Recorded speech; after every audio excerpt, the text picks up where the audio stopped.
السلام علیکم، S M news کے ساتھ میں ہوں احمد ندیم۔ خبروں کا سلسلہ بڑھاتے ہوئے خبر شامل کرتے ہیں کراچی سے۔ شاہ لطیف ٹاؤن کے علاقے قائد آباد آفریدی کالونی بی کے اسکول کے قریب 4 موٹر سائیکلوں پر سوار 8 مسلح ملزمان کی دکانوں میں لوٹ مار۔ ملزمان 2 لاکھ روپے سے زائد رقم لوٹ کر بآسانی فرار ہو گئے۔ اسی حوالے سے مزید تفصیلات جانتے ہیں اپنے نمائندے ذوالفقار علی سے۔ ذوالفقار، آگاہ کیجیے گا۔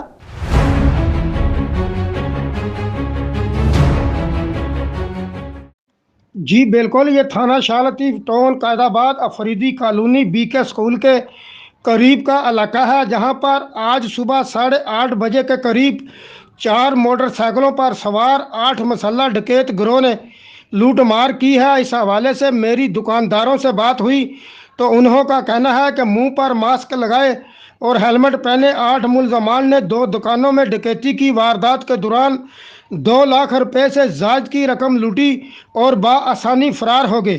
واردات کی اطلاع ملتے ہی پولیس نے موقع پر پہنچ کر متاثرہ دکانداروں کا بیان ریکارڈ کیا اور شواہد جمع کر لیے ہیں۔